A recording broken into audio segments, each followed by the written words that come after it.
আচ্ছার নাম দাকিয়ানুস। বৈশিষ্ট্য তার তিনটা।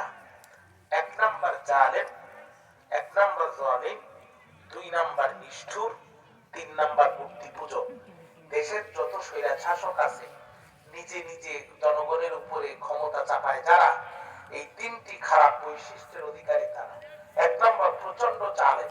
কি জাতের জালেম? হতে পারে ফিরআউন মুসা আলাইহিস সালামের জন্ম হতে দেবে না, এজন্য ছোট ছোট মাসুম বাচ্চাগুলোকে হত্যা করতে পারে। কি জাতের জালেম? হতে পারে নমরুদ, জীবন্ত পয়গম্বর ইব্রাহিম আলাইহিস সালামকে ধরে অগ্নিকুণ্ডে নিক্ষেপ করতে পারে। কি জাতের জালেম? হতে পারে স্বৈরাচার। কি জাতের জালেম? হতে পারে স্বৈরাচার। ক্ষমতা টিকে রাখার জন্য হেলিকপ্টার ব্যবহার করে উপর থেকে গুলি করে মাসুম বাচ্চাগুলোকে হত্যা করতে পারে। দেখেন সারা দেশে তিনটি বৈশিষ্ট্য তার। কয়টি বৈশিষ্ট্য?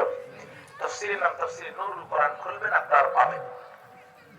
ভাইরা আমার, খেয়াল করেন, টাকার মধ্যে মূর্তি, পয়সার মধ্যে মূর্তি, তিন রাস্তার মধ্যে মূর্তি, চার রাস্তার মধ্যে মূর্তি, স্কুলের সামনে মূর্তি, কলেজের সামনে মূর্তি, বিশ্ববিদ্যালয়ের সামনে মূর্তি, সমস্ত জায়গায় মূর্তি নির্মাণ করে যারা ফিরআউন আর নমরুদের উম্মত, তারা ইসলামের চূড়ান্ত দুশমন। ঠিক না? মূর্তি ভাঙার জন্য আমাদের জন্ম হয়েছে, মূর্তি করার জন্য নয়। দেখেন সারা দেশে রেড অ্যালার্ট জারি করলো। আমার কথা দিকে মনোযোগ আছে তো? ডিক্রি জারি করলো, মার্শাল ল দিয়ে দিল। আমার দেশে থাকবে যারা মূর্তি পূজা করবে তারা, নাউজুবিল্লাহ বলেন। আমার দেশে থাকবে যারা মূর্তির পায়ে সিজদা দিবে তারা, আমার দেশে থাকবে যারা মূর্তির ইবাদত করবে তারা, আর করবে না যারা, দুই ভাগে ভাগ হবে তারা। এক ভাগ যাবে ক্রস ফায়ারে, আর এক ভাগ যাবে আয়না ঘরে। এই আইন জারি করলে যখন সারা দেশের লোক মেনে নিল, তখন কিন্তু মানল না যারা, 7 জন যুবকের একটা গ্রুপ তারা। আপনারা কি জানতে চান তারা কারা? আল্লাহ রাব্বুল আলামিন নিজেই তাদের পরিচয়কে তুলে ধরেছেন। রাব্বুল আলামিন বলেন, নাহনু নাকুসু আলাইকা নাবাআহুম বিল হক ইন্নাহুম ফিতয়াতুন আমানু বিরাব্বিহিম ওয়া জিদনাহুম হুদা।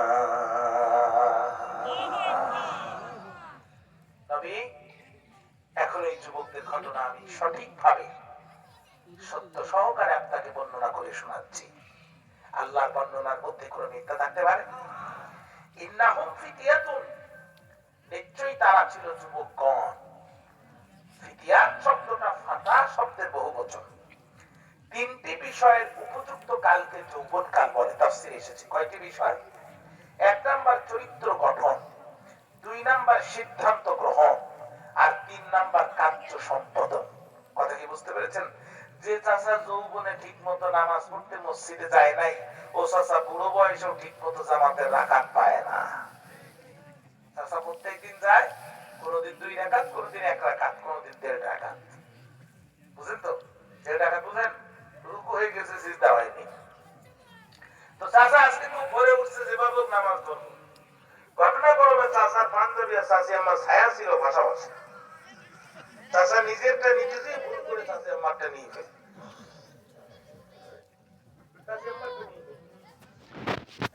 মুয়াজ্জিন তাকবীর দিল, ইমাম নামাজ পড়লো,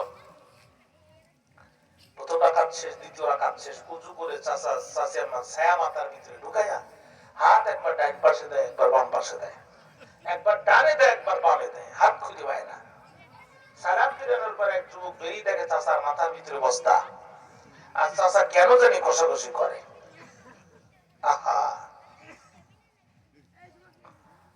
যুবক বলে, চাচা এরকম করেন কে? বাবা দেখো তো আজকে পাঞ্জাবির হাত খুঁজে পাচ্ছি না।